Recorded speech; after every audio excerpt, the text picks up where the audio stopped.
जीवनमा केही गर्छु भन्ने आँट र अठोट लिएर हिँड्ने जो कोहीलाई समय र परिस्थितिले खासै फरक पार्दैन।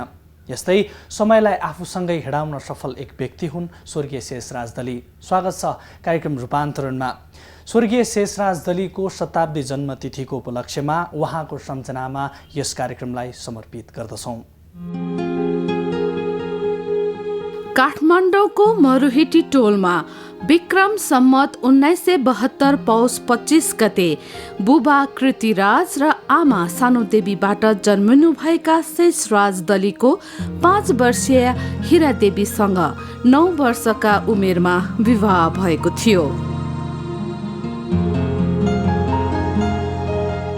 प्रारम्भिक शिक्षा आफ्नै बुबा कृतिराजबाट सुरु गरेका उनीले स्कुले शिक्षा भने दरबार हाई स्कुलबाट गरेका थिए। त्रिचन्द्रबाट आइएससी गरेपछि 1997 सालमा काशी विश्वविद्यालयबाट रसायन शास्त्रमा एमएससी गर्ने प्रथम नेपाली बन्नुभयो। यही रसायन शिक्षालाई उपयोग गर्दै नेपालको पहिलो साबुन कारखाना खोल्नुभयो र 10 वर्ष यस उद्योगको विकास र रोजगार प्रवर्धनमा लाग्नुभयो। खुकुरी दलको मुठभेड हमलामा 2007 साल चैत्र 31 गते बीपीसँगै त्यो ऐतिहासिक क्षण भोग्नुभयो। बीपीले गृहमन्त्रीबाट राजीनामा गरेपछि सुवर्ण शमशेरले अर्थ मन्त्रालयमा तान्नुभयो शेषराज दलीलाई। नेपालमा सर्वप्रथम वैज्ञानिक कर प्रणाली र कर प्रशासन लागू गर्ने काममा उहाँको अग्रणी भूमिका रह्यो। 2016 सालमा नेपाल आयकर ऐन तथा घर जग्गा ऐन तर्जुमा गरी संसदमा पास गराउन पनि सफल हुनुभयो शेषराज दली। विभिन्न क्षेत्रमा योगदान दिनुभएको शेषराज दलीको नेपालमा अर्थतन्त्रको जग बसाल्न गरेको योगदान विशिष्ट रहेको सम्झना गर्नुहुन्छ इतिहासविद शताब्दी पुरुष सत्यमोहन जोशीज्यू। त्यो बेला उहाँको सरकारको उसमा रहेर उनले राष्ट्रको निम्ति के कन्ट्रिब्युसन गर्यो, मेरो विचारमा सबभन्दा मोस्ट इम्पोर्टेन्ट कुरा त्यो हो। त्यसमा पनि खास गरेर अहिलेको जुन कर प्रणाली छ नि तपाईँको ट्याक्स, त्यो अध्ययन गर्ने त्यो बेला कोही थिएन त्यहाँ। त्यो बेला बजेट कसरी बनाउने यहाँ त्यो भन्ने कुरो पनि केही थिएन। होइन, इकोनोमिक्स पढेको मान्छे होला, तर अब ट्रेनिङ पाएर त्यसलाई अपरेट गर्ने मेटेरियलाइज गर्ने मान्छे त कोही छैन नि तपाईँको। तर त्यो बेला चाहिँ उहाँ चाहिँ गएको छु, बेलायती गएर केटाउटी गएर सबभन्दा पहिले यो ट्याक्सको यताउतिको के छ रेभिन्यू यताउतिको नेसनल इन्कमको बारेमा त्यो गर्ने कुरामा चाहिँ उहाँहरू ट्रेनिङ लिएर आएपछि यो अर्थ मन्त्रालयमा बसेर निकै ठुलो कन्ट्रिब्युसन काम त्यो कुरो चाहिँ हामीले बिर्स्नुहुन्न जस्तो लाग्यो। जुन कुरो चाहिँ तपाईँको सुरु गरेको त उहाँहरूले होइन, पढेर आएर यताउति गरेपछि के गर्ने, कसरी लिने, कसरी के राजस्व बढाउने, त्यो मोस्ट इम्पोर्टेन्ट चिज न तपाईँको। त्यो बेलासम्म त ट्याक्सटाइल हिँड्ने कुरो केही थिएन यताउतिको। अब अहिले हुँदा त अहिले अब भ्याट स्याट पनि आयो होइन। त्यसको खोजै जाँदाखेरि त शेषराजलाई भेटाउनु पर्छ नि तपाईँको। बेलायतमा गएर ट्रेनिङ लिएर यताउति गरेर त्यहाँ गरेको मान्छे हो नि। त्यो कुरो त अब अरूलाई थाहा छैन, अब अरूले बिर्सिसक्यो होला। 2017 सालमा राजा महेन्द्रले कु गरेपछि उहाँ सरकारी कार्यभारबाट मुक्त हुनुभयो। पछि नेपाल अमेरिकन कल्चर सेन्टर संस्थासँग आबद्ध हुनुभयो र उक्त संस्थाले निकाल्ने म्यागजिनमा अङ्ग्रेजी र नेपाली भाषामा लेखहरू लेख्न थाल्नु भएको स्मरण गर्नुहुन्छ इतिहासविद सत्यमोहन जोशीज्यू। महेन्द्रले कु गरेपछि एट वान स्ट्रक खत्तम, जम्मै खत्तम, हामीहरू जम्मै। म पनि थिएँ डाइरेक्टर, म चाहिँ डाइरेक्टर थिएँ, उहाँ चाहिँ अर्थमा चाहिँ उपसचिव हुनुहुन्थ्यो है। मैले चाहिँ पुरातत्व विभागको डाइरेक्टर थिएँ, director of department of archaeology and कल्चरमा। म पनि खोसेँ, उहाँ पनि खोसेँ। त्यो बेला बिचल्लै भयो हामीहरू एक किसिमले। त्यो बेला पनि हामी अघिपछि भन्दा पनि त्यो बेला त सबैको उही दुःख भयो उही होइन। अब कुनै कारण पनि छैन, केही पनि छैन। अब प्रधानमन्त्री त लगेर थुनिसके होइन, सारा कुरा गर्दाखेरि त गर्नसम्म गरे नि त्यो। अब त्यो बेला अघिपछि सँगै बसेर काम गर्ने मौका त पाएन। त्यो बेला चाहिँ हामी सँगै बसेर काम गर्ने मौका पाएन। एउटा त्यो बेला अमेरिकन एउटा हाइटावर भन्ने एकजना ज्यादै बुजुर्ग विदुषी ज्यादै खपिस त्यसले यहाँ नेपाल अमेरिका कल्चरल सेन्टर भनेर एउटा संस्था ल्याएर सेतो दरबारलाई नै रेन्टमा लिएर उनले एउटा national Nepal America cultural centre by-national centre भनेर खोल्यो, धुमधाम गरेर खोल्यो। त्यो बेला उसले अनुभवी मान्छेहरूलाई गरेका थिए। त्यो बेला शेषराज दलजी पनि आउनुभयो, म पनि उही ठाउँमा पुगेँ, ती हाइटावर भन्छ बुझेको नाउँ, उसी कहाँ हामी सँगसँगै नै काम गरेको, केही समयको निम्ति सँगसँगै थियौँ हामी गर्दाखेरि। अनि त्यो के हुन्थ्यो र बसी बिहालो त भने पत्रिका चलाए, उहाँको अङ्ग्रेजीमा पनि थुप्रै लेख छ तपाईँको।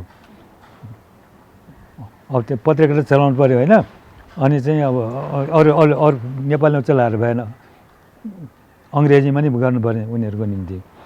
अनि अब त्यो नेपालको कल्चर त उनीहरूलाई थाहा छैन। अनि नेपालको कल्चरको बारेमा घर जात्रा भने त्यहाँ भने फल्ना भयो फल्ना यस्ता किसिमका गर्दाखेरि त अङ्ग्रेजीमा त्यो म्यागजिनमा दिँदाखेरि त हामी सँगसँगै काम गर्थ्यौँ।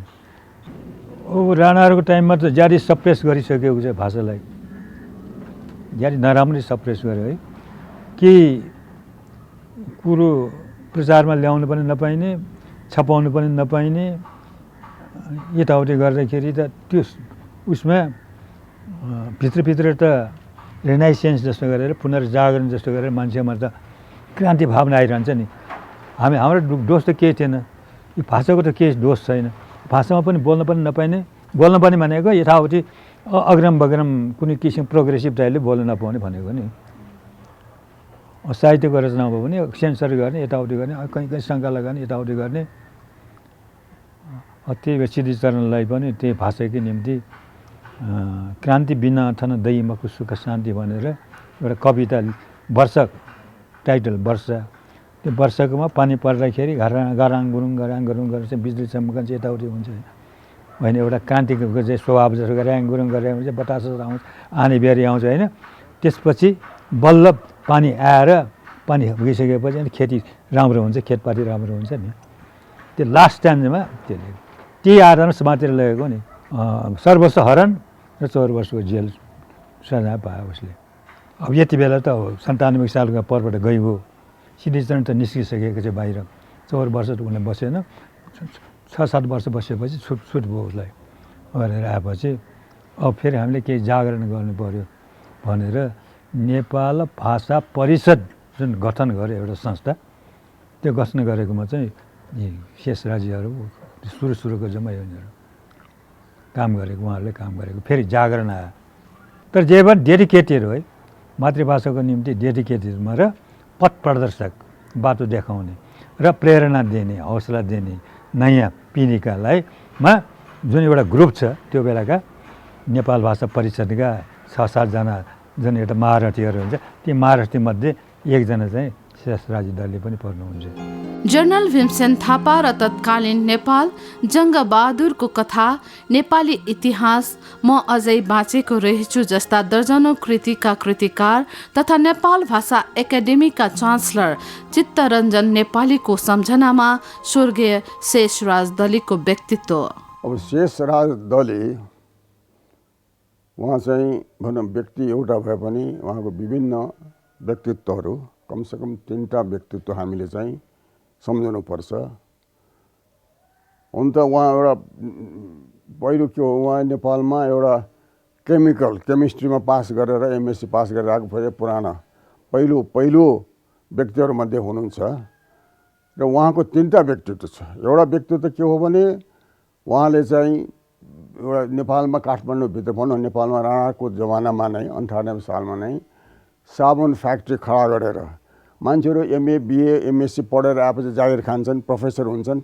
तर उहाँ चाहिँ आएर उहाँले चाहिँ एउटा नयाँ उद्योग खडा गर्नुभयो। अर्को एउटा उहाँको व्यक्तित्व, त्योभन्दा पनि महत्त्वपूर्ण व्यक्तित्व के हो भने उहाँको समाज सेवा होइन। त्यस बखत 2007 सालभन्दा अगाडि काठमाडौँमा नेपालमा अनेक किसिमको राजनैतिक आन्दोलनहरू भएको थियो र त्यही सिलसिलामा 3 सालमा आएर पदम शमशेरको टाइममा चाहिँ एउटा अलिकति राणाहरूलाई पनि जन दबाब परेपछि के सुधार कार्यहरू गर्ने भन्ने सिलसिलामा काठमाडौँ म्युनिसिपालिटीको एउटा चुनाव भयो। 29 वडा कति जति भएको थियो, त्यसमध्ये उहाँले एउटा पनि 14 वडाबाट आफ्नो खर्बेको वडाबाट चुनाव लडेर म्युनिसिपालिटीमा जित्नुभयो। शिक्षा प्रेमी शेषराज दलीले शिक्षा नीति युगसँगै परिमार्जन गर्दै लानुपर्छ भन्ने सोचका साथ 2003 सालदेखि 2007 सालसम्म शान्ति निकुञ्ज विद्यालयमा सुपरभाइजर प्रधान अध्यापकको रूपमा जिम्मेवारी सफलताका साथ निर्वाह गर्नुभयो। यसरी उहाँको विभिन्न व्यक्तित्व भयो। त्यसपछि उहाँले फेरि त्यो टाइममा एउटा शिक्षामा पनि काम गर्नुभयो। त्यो बेला के थियो भने नेपालमा काठमाडौँमा नेपालमा विभिन्न ठाउँमा पनि यो धेरै यङ बाइकहरू युवाहरूले चाहिँ स्कुल खडा गर्थे, सरकारी होइन कि प्राइभेट स्कुल। र त्यसमध्ये एउटा शान्ति निकुञ्ज भन्ने थियो, जसको एउटा संस्थापक सदस्य म पनि थिएँ। त्यसमा तपाईँलाई थाहा छ, शेषराजजीको छोरा विश्वराज दली त्यहीँ पढ्थे। त्यो स्कुलमा पनि त्यसको चाहिँ 5 सालमा अलिकति आन्दोलन भएपछि त्यो स्कुलका धेरै शिक्षकहरू जेलमा परे, कोही भागे है। त्यो अवस्थामा उहाँलाई रिक्वेस्ट गरेपछि उहाँले आएर चाहिँ त्यसको सुपरभाइजर भन्छ, आजभोलि भाइ हेड मास्टर भएर काम गर्नुभयो है। त्यो टाइममा उहाँ एक किसिमले भनौँ न सरकारी एडेड सामुन कार्यालयको चिफ माने प्रशासक भएर पनि प्राइभेट स्कुल त्यो पनि भनौँ राणा सरकारको विरोधमा लागेका व्यक्तिहरूले चलाएको स्कुलमा पनि उहाँले आएर काम गर्नुभयो र बडो राम्रोसँग त्यसलाई बडो भनौँ न एकदम डिप्लोमेटिकली बडो संयमित ढङ्गले यसरी चलाउनु भयो, जसले गर्दाखेरि राणा शासनलाई त्यो स्कुल बन्द गर्नुपर्ने अवस्था आएन, नत्र उनीहरू बन्द गरिदिन्थे त्यसलाई। साहित्य र समाज सेवाबाट समाजलाई रूपान्तरण गर्ने क्षमता राख्दथे स्वर्गीय शेषराज दली। समाज सेवालाई आफ्नो जीवनको आदर्श मान्ने दलीलाई 90 सालको भूकम्पले अझै बढी समाज सेवा गर्नको लागि प्रेरित गर्यो। भत्किएका घर, थिचिएका मानिस र घरबार विहीन देशवासीको दुःखलाई आत्मसात गर्दै सहपाठी युग कवि सिद्धिचरण श्रेष्ठ सँगै शेषराजले घर घरमा गई राहत चामल बाँड्ने र पानीमा पोटास हालेर पिउने सुरक्षित विधि सिकाउनु भयो, आज भन्दा 90 वर्ष अगाडि नै। उहाँको चाहिँ भनौँ न एउटा आदर्शवादी आइडियल व्यक्ति हुनुहुन्छ। उहाँको जति पनि किताबहरू छन्, लेखहरू छन्, त्यो जम्मै एउटा समाजमा कल्याण होस्, उत्थान होस् भन्ने कुरा एउटा रिफर्मेटिभ भनौँ त्यो छ। र उहाँ बडो नैतिक व्यक्ति, कुनै किसिमको दायाँ बायाँ किसिमको नलाग्ने। यस हिसाबबाटले उहाँ आफ्नो छोराछोरी सन्तान अरूलाई पनि जो एउटा शिक्षा दिनुहुन्छ त्यो पनि एउटा नैतिक शिक्षा भन्छ नि हाम्रो, आदर्शवादी त्यो किसिमको हुनुहुन्थ्यो। त्यसै 90 सालमा ठुलो भूकम्प गएको थियो, ठुलो धनजन क्षति भएको छ। त्यो वखत पनि उहाँहरूले चाहिँ भोलिन्टियर भएर स्वयंसेवक भएर काम गर्नुभएको थियो होइन। उनले चाहिँ नेपाल भाषा परिषदको पनि उहाँ सुरुदेखि नै भने संस्थापक सदस्य हुनुहुन्छ है। नेपाल भाषा एकाडेमी त पछिबाट खडा भएको भयो। अझ उहाँलाई चाहिँ उहाँ आफू मात्र होइन, यो 2003-04 सालमा नै सरकारले नै त्यो वखतको राणा सरकारको टाइम पनि उहाँको एउटा साहित्यिक झुकाव देखेर उहाँलाई नेपाल भाषा प्रकाशनी समिति भन्ने हुन्छ नि सरकारी, त्यसको एउटा उपसमितिमा सदस्य पनि बनाएको थियो सरकारले। र उहाँले भन्नुहुन्थ्यो, उहाँले राख्नु भएको छ कि त्यसको समितिमा सदस्य भएपछि त्यो बेलाको अध्यक्ष थियो बालकृष्ण सम, अन्त त्यो बेला शमशेर भनिन्थ्यो। त्यस्तै आजभोलिको राष्ट्रकवि माधव घिमिरे पनि त्यही हुनुहुन्थ्यो। र उहाँहरूको सङ्गतले गर्दाखेरि पनि अब सिद्धिचरण श्रेष्ठकै सङ्गतले गर्दाखेरि मलाई साहित्यतिर माने भनौँ न मेरो झुकाव बढेको हो भन्नुहुन्थ्यो। त्यो बेलादेखि नै उहाँहरूको साहित्यिकहरूसँग पनि सङ्गत थियो। समाज सेवामा यो भएन यो दयावीर सिंहहरू जस्तो परोपकारसँग पनि सङ्गत भयो। यसरी उहाँको चाहिँ विभिन्न व्यक्तित्व छ जुन कि एउटा हाम्रो समाजको रूपान्तरमा त्यसले सक्रियात्मक कामै गरेको थियो। 4-5 सालदेखि मेरो सङ्गत चिन्जान थियो र पछिसम्म पनि उहाँको सङ्गत मसँग मेरो परिचय र सङ्गत थियो। र त्यसले गर्दा म उहाँको त्यसबाट आदर्शबाट उहाँको चाहिँ भनौँ न व्यक्तित्वबाट म साह्रै प्रेरित थिएँ। र मलाई पनि उहाँको व्यक्तित्वले केही गर्नेमा सहयोग गरेको थियो, प्रेरणा दिएको थियो। समाज रूपान्तरणमा स्वर्गीय शेषराज दलीको योगदान अतुलनीय छ। एक व्यक्ति समाजको हरेक पाटोमा आफूलाई ढाल्दै सार्थक बन्दै र जीवनमा अरूलाई सफल जीवनको बाटो देखाउन सक्षम व्यक्तित्व हुन् उनी। विक्रमसम्म 2005 सालमा परोपकार संस्थामा प्रवेश गर्नुभएका शेषराज दलीले सञ्चालक समितिलाई बौद्धिक एवं कार्यगत नेतृत्व दिए भने उनीले 2005देखि 2022सम्म 17 वर्ष परोपकारसँग आबद्ध रहे। हाल परोपकार माध्यमिक विद्यालयका अध्यक्ष रहनुभएका डाक्टर डम्बर बहादुर नेपाली परोपकार र शेषराज दलीको योगदानलाई सम्झँदै भन्नुहुन्छ। अब यो सबभन्दा पहिले म अलिकति परोपकार कसरी सञ्चालन भयो अथवा कसरी इस्टाब्लिस भयो भन्ने कुरामा जाउँ न। जस्तो अब 2004 सालमा कलेरा एपिडेमिकले गर्दाखेरि दयावीर सिंह कंसाकारज्यूलाई के छ भने यो बिरामीहरूलाई कसरी बचाउने भन्ने चिन्ताले गर्दाखेरि उहाँले चाहिँ नि परोपकार औषधालय भनेर स्थापना गर्नुभयो। अनि त्यसलाई चाहिँ नि उहाँले खड्ग निशाना भनेर राणाहरूको टाइममा 2004 सालमा औषधालयको रूपमा खड्ग निशाना पाउनुभयो र त्यसरी परोपकार संस्थाको स्थापना भएको भयो। अब त्यो स्थापना भइसकेपछि दयावीर सिंह कंसाकारज्यूलाई नै म त बा भनेर सम्बोधन गर्छु, किनभनेदेखि मेरो चाहिँ धर्मपिता नागरिकता लिँदाखेरि धर्मपिता भनेर पनि पर्या हुनाले पनि भयो। अनि उहाँले चाहिँ नि यो बाहिर सडकमा लथालिङ्ग भएर त्यसै गुटमुटिएर इभेन कुकुरसँग पनि सुतिराखेको बच्चाहरू देखेपछि उहाँहरूलाई मनमा के लाग्यो त भने यिनीहरूले खान र पढ्न दियो भने के हो यो देशको कर्णधार अथवा देश बनाउने व्यक्तित्व हुन्छ कि भन्ने सोच भइसकेपछि उहाँलाई परोपकार अनाथालय स्थापना गर्ने विचार आयो र 2009 सालमा परोपकार अनाथालय इस्टाब्लिस गर्नुभयो र 25 जना विद्यार्थीहरूलाई त्यसबेला राख्यो। तर पछि 6 महिनापछि त्यसलाई 50 गर्यो गर्नुभयो, किनभने यो सुर शमशेरले त्यो घरहरू बनाउनलाई केही पैसा दिएपछि त्यो हो। अब त्यही सिलसिलामा यो पहिला 7 कक्षासम्म पढाउँथ्यो र व्यावहारिक शिक्षा दिन्थ्यो। व्यावहारिक शिक्षाको लागि घरेलुमा ट्रेनिङ पठाउँथ्यो। त्यहाँ चाहिँ लुगा सिउने, जुत्ता सिउने, काठको काम गर्ने, फलामको काम गर्ने, कागजको काम गर्ने, यी कुराहरूमा ट्रेनिङ दिन्थ्यो र त्यो ट्रेनिङबाट उनीहरू अब केही आफ्नो खुट्टामा उभिन सक्ने भन्ने भएपछि अनि उनीहरूले 6 महिनासम्म यहाँ राखेर खानपिन दिएर अनि आफूले केही पैसा कमाउन सक्ने भएपछि पठाउने गर्थ्यो। अब यहाँ शेषराज दली सरलाई जब हामीले याद गर्छौँ, हामी कसरी याद गर्छौँ भने उहाँ यसको चाहिँ अध्यक्ष बन्नुभयो परोपकार संस्थाको, जबकि दयावीर सिंह बा चाहिँ महासचिव हुनुहुन्थ्यो। महासचिव भनेपछि कार्यकारी हुनुहुन्थ्यो। अनि उहाँले चाहिँ के भने यो एसएलसी नगरिकन यसरी विद्यार्थीहरूलाई बाहिर पठाउँदाखेरि आफ्नो लागि केही गर्न सक्षम हुँदैनन् र पढाइमा राम्रो गर्न सकिँदैन भन्ने सोच भइसकेपछि अनि उहाँले 2019 सालदेखि यसलाई एसएलसी पढ्न सक्ने हाई स्कुल बनाइदिनु भयो। त्यो उहाँलाई सम्झिने खासै कुरो हो भनेदेखि शिक्षा क्षेत्रमा यसलाई हाई स्कुल बनाउनुमा जुन किसिमको उहाँको योगदान छ त्यो चाहिँ विशेष छ। किनभने त्यसबेला आजभोलि जस्तो जहाँ पनि स्कुलहरू त हुने गर्दैन, त्यो टाढा टाढा। अब यो शिक्षा प्रदान गर्ने त उहाँको भयो, तर शिक्षा प्रदान गर्नेमा पनि म चाहिँ सबैभन्दा भाग्यमानी परेँ। र म किन भाग्यमानी भने 15 सालको जाडो महिनातिर यहाँ प्रवेश पाएपछि चाहिँ पढ्नु पाएँ। अलिकति अक्षर चिन्ने भएको हुनाले फर्स्ट भयो। अब यो क्रम रूपले हरेक कक्षामा फर्स्ट हुँदै गएर 7बाट 8 नपढिकन 9मा जानु पाएँ। एसएलसीमा मैले सर्वोत्कृष्ट अथवा बोर्ड फर्स्ट। उहाँहरू टिचरहरूले भयो, संस्थापकहरूले भयो, परोपकारका सञ्चालकहरूले भयो, उहाँहरूलाई पनि इच्छा थियो कि परोपकार संस्थाबाट, परोपकार अनाथालयबाट हुर्केको परोपकार स्कुलबाट राम्रो होस् भनेर। अब त्यसमा चाहिँ म सबैभन्दा भाग्यमानी परेँ। मुख्य कुरा हाम्रो शेषराज दली सरलाई हामीले याद गर्नुपर्ने के भने यो हाई स्कुल नभएको भए हामी के गर्थ्यौँ त?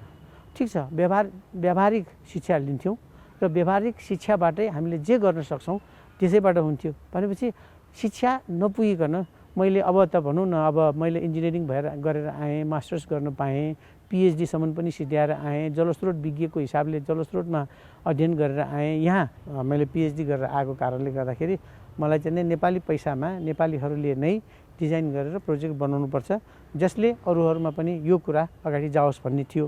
अब त्यो हिसाबमा हामीले अब तपाईँहरूले सुन्नुभएको छ भने चिलिमे जलविद्युत कम्पनी नेपाल विद्युत प्राधिकरणको सिस्टर कम्पनीको रूपमा खडा गरियो। त्यसमा नेपालीहरूले डिजाइन गरेर 22 मेगावाटको प्रोजेक्ट बनाएको छौँ। अब यी सबै कुराहरू त्यो चिलिमेले ल्याए। चिलिमे केले ल्याए त? मेरो पढाइले ल्याए। पढाइ केले ल्याए? यहाँबाट एसएलसी गरेर जानु पाइयो। त्यसकारण यो एसएलसीको ढोका खोलिदिनु भएकोले उहाँलाई हर हमेसा सम्झिने, याद गर्ने र यो परोपकार संस्था, परोपकार अनाथालय, परोपकार आदर्श माध्यमिक विद्यालयका हरेक स्टुडेन्टले याद गर्नुपर्ने उहाँको यही नै योगदान हो भन्ने मैले बुझेको छु। विक्रम सम्वत 2017 सालमा महेन्द्रले सत्ता हत्याएपछि शेषराज दली सरकारी कार्यभारबाट मुक्त हुनुभयो। त्यसपछि अमेरिकी नियोग USAID मा विक्रम सम्वत 2018 सालदेखि अडिटरको रूपमा कार्यरत रही 2033 सालमा अवकाश पाउनुभयो। देशको परिस्थिति र समय अन्तराल बित्दै जाँदा एक रसायनशास्त्री अर्थशास्त्रीमा परिणत हुँदै समाजसेवी हुँदै जीवनको उत्तरार्धमा साहित्य सेवामा समर्पित हुनुभयो। शेषराज दलीजीको शतवार्षिकीको सन्दर्भमा हामी कुरा गर्दैछौँ। यस सन्दर्भमा शेषराज दलीजीलाई सम्झँदाखेरि व्यक्ति एक तर व्यक्तित्व अनेक त्यो रूपमा हामी यहाँ देख्दछौँ र त्यसैलाई हामीले चित्रण गर्ने हो भने र खास गरेर नेपालको समाजलाई नेपालको सामाजिक रूपान्तरणमा उहाँका योगदान के रहे त भन्ने कुरालाई आज सम्झँदाखेरि उहाँले शिक्षाको क्षेत्रमा, उद्योगको क्षेत्रमा, अर्थव्यवस्थाको क्षेत्रमा र सामाजिक सेवाका क्षेत्रमा धेरै नै योगदानहरू पुर्याउनु भएको छ। उहाँको जुन ट्याक्सको कुरो, उहाँको जुन एउटा इकोनोमिक दृष्टिको कुरोलाई लिएर USAID ले उहाँलाई टिपेर लगे। त्यहाँ गएर काम गर्दाखेरि नेपालमा आउने जुन USAIDहरू छ त्यसलाई ट्रान्सप्यारेन्ट बनाउनुमा एउटा सिस्टम इस्टाब्लिस गरिदिनु भयो र उहाँ त्यसैको अडिटर बनेर 14 वर्ष काम गर्नुभयो र त्यसपछि उहाँले अवकाश पाउनुभयो र अवकाश पाएपछि फेरि इन्डस्ट्रीमा जाने कुरा आएन। अनि पछि उहाँले आफ्नो एउटा भित्री अन्तर्निहित उहाँको एउटा चाहना पनि थियो, उहाँमा एउटा काबिलियत पनि थियो कि साहित्य लेख्ने र नेपालको सबभन्दा पहिलो साहित्यिक पत्रिका भनेको शारदा 1952 सालमा 1992 सालमा निस्केको। त्यो पत्रिका निस्कनुभन्दा पहिलेदेखि नै उहाँले आफ्नो लेखहरू विभिन्न पत्रिकामा छपाउँदै थिए। अनि त्यसकारण अवकाश पाइसकेपछि उहाँले 16 वर्षको उमेरमा लेखेर नसिदिएका उपन्यासहरू, 22 वर्षमा लेखेर नसिदिएको उपन्यासहरू त्यो सबैलाई ल्याएर अनि त्यसपछिबाट भटाभट किताबहरू छाप्न थाले। मानवीय सभ्यतालाई अन्तर्मन गर्दै सम्पदा, संस्कृति र संस्कारलाई अहम दर्जामा राख्ने शेषराज दलीले आफ्नो संस्कार र संस्कृतिलाई आफ्नो पिढी दर पिढीलाई रूपान्तरण गर्दै जानुभयो। चाडपर्व, व्रतबन्ध, विवाह, पास्नी, बुढो पास्नी सबैमा नयाँ सोच दिँदै बालबालिका भविष्यको सम्पदा र ज्येष्ठ नागरिकहरू राज्यको जीवन्त सम्पदा हुन् भन्ने कुराको ज्ञात गराउनु भयो भने परिवारको सदस्य 50 वर्ष पुगेपछिको जीवन भने सतर्कताको जीवन हो भन्ने ज्ञात गराउन परिवारहरूको जमघट गरी 50 लेखिएको सुवर्ण रङको धातु प्रदान गर्ने संस्कार बसाउनु भयो, जुन संस्कार र संस्कृतिलाई आत्मसात गर्दै उहाँको सन्ततिले निरन्तरता दिँदै आएको छ, सामाजिक सेवामा, आर्थिक सेवामा, देश सेवामा। यो कार्यक्रमको बारेमा किन हामीले सुरु गर्यौँ भन्दाखेरि यो मेरो बुवाकै एउटा देन भनौँ, उहाँले हामीलाई सिकाउनु भएको पार्टै हो यो, पछिसम्म उहाँलाई स्मरण गर्न सकौँ भनेर। अनि त्यस्तै चाहिँ हामीले कोसिस गर्दैछौँ शेषराज दलीको नाउँबाट हुलाक टिकट नेपालको जुन पोस्टै त्यहाँबाट त्यो पनि निकाल्नलाई हामी त्यही त्यो बन्दोबस्त गर्दैछौँ। अनि अर्को एउटा काम हामीले गर्न लागेको चाहिँ शेषराज दलीबाट लिखित एउटा पुष्पाञ्जली भन्ने एउटा कविता या त्यस्तै चाहिँ गीति सङ्ग्रह पनि छ, त्यसमा चाहिँ धार्मिक कुराहरू पनि छन् सबै। त्यो गीति सङ्ग्रहलाई हामीले चाहिँ यहाँ पण्डितजीले चाहिँ संस्कृत पनि जान्ने त्यस्तो राम्रो उहाँकोबाट एउटा CD बनाएर त्यो पनि प्रकाशन गर्न लागेका छौँ। अनि अर्को चाहिँ एउटा राम्रो एउटा नाटक एउटा नेवारी भाषामा निकाल्नु भएको छ, भक्तिलता भनेर कृष्णजीको रासलीलाको बारेमा एउटा राम्रो लेख्नु भएको छ। त्यो पुरा नाटकीय रूपान्तरण भइसकेको छ। त्यसलाई हामीले चाहिँ नाटक कम्पनी होस् या नाटक कुनै उहाँसँग मिलेर नाटक प्रदर्शन गर्नलाई नै त्यो पनि एउटा चाहिँ एक्टिभिटी छ।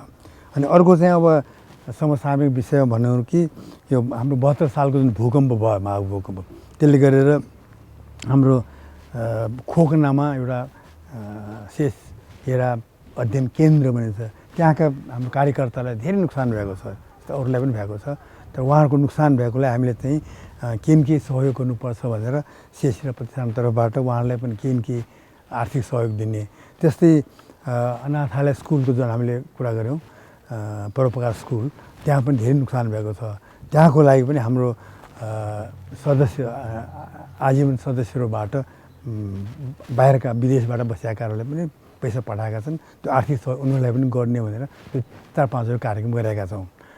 अब अन्तमा मैले भन्नुपर्ने कुरा त यति नै हो। तर मलाई के भन्छ यसलाई समरीमा भन्दा पनि बाको बारेमा हामीले के सिकाउनु भयो भन्दाखेरि बाको फिलोसफीको बारेमा भन्दाखेरि उहाँको जीवनको मूल मन्त्र मलाई लागेको मैले बुझेको चाहिँ श्रीमद् भगवत गीताको श्लोक सबैले थाहा भएको त्यो के छ भने कर्मण्येवा अधिकारस्ते मा फलेषु कदाचन। यो सबैले थाहा भएको मतलब हो कि कर्म गर्नुको काम हो, हाम्रो अधिकार हो, तर फलमा कुनै पनि अधिकार छैन भन्ने किसिमको त्यो बाले खुब जहिले पनि भन्नुहुन्थ्यो पनि उहाँ जीवन पर्यन्त विचार पनि त्यसैमा गर्नुभयो।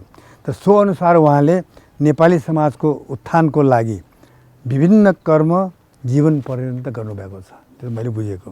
तर सोको फल प्राप्तिको लागि उहाँको इच्छा कहिले पनि प्राथमिकता दिनु भएन।